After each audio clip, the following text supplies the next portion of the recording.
In this video, I'm going to walk through a new role we've just added for clinicians.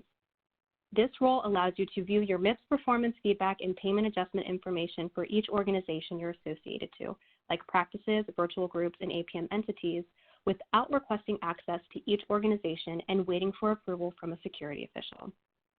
For practice associations, this role lets you access group and individual feedback that applies to you, but you can't see individual performance feedback or payment adjustment information for other clinicians in the practice.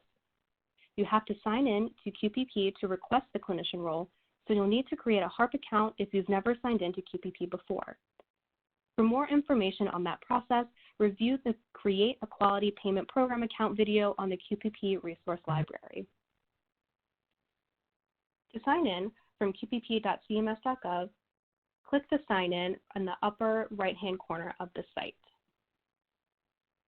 For the purposes of this demo, we are using a test environment which does not require two-factor authentication. However, when you sign in, you'll be required to provide the code from the two-factor authentication device set up in HARP.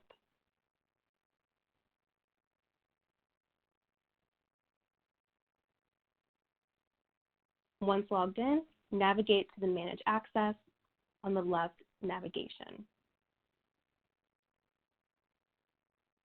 From here, most clinicians will notice that they're not connected to any organization, but you will see any organizations you already have access to. Requesting the clinician role will not change any existing permissions or access you have for an organization. Click here to begin the process.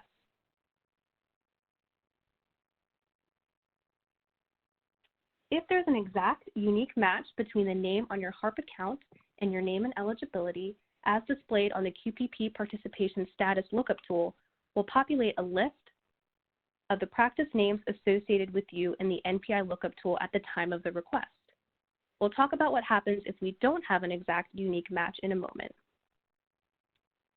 Please note that you will not see any virtual group or APM entity associations when we're verifying who you are on this verification screen. You will only see practices.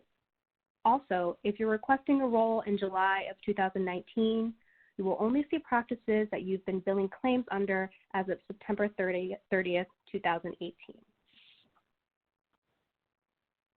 If you don't recognize the associations, you'll click here. To follow the same process as clinicians, we can't uniquely and exactly match by name. If you do recognize associations, click Verify. Once the request is processed, you'll return to the Manage Access page, where you will see a list of the practices you're associated with and the roles you have for each practice.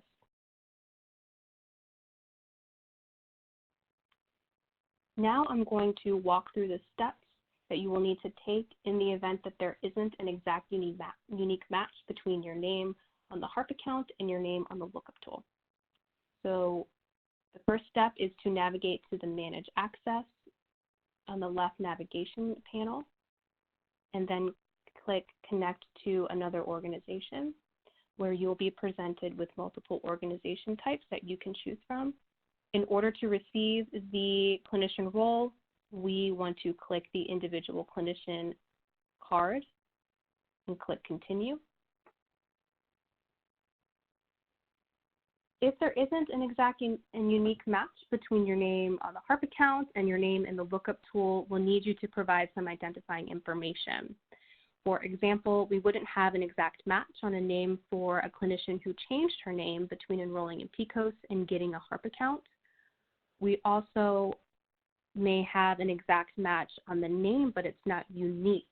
For example, the clinician's name in PCOS and HARP might be John Smith, but we may have more than one clinician listed on the Lookup tool with the name John Smith. This same process applies to clinicians who don't recognize the practice associations we populated for them on the validation screen. So you'll be asked to provide your NPI, SSN, and PTAN. Because NPIs are publicly available, we ask for SSN to verify your identity for security purposes. The information entered is validated against the data that exists in PCOS. If you work at multiple practices, you can enter any PTAN assigned to you in PCOS. Once you enter all three, you can click Submit. If we are unable to verify, you will be presented with an error message. With this error message, you can go in and edit the information you previously entered, or you can click the link that's provided, as it will direct you to the footer where you will be presented with helpful resources that will allow you to contact the Service Center if the error message persists even after editing your data. If we can verify this combination of data, the request will be approved and you'll return to the Manage Access page where you will see your connected practices. You can see the success, the approval message here at the bottom of the screen. And as we go down, you can see your newly added practice and your newly acquired role as a clinician.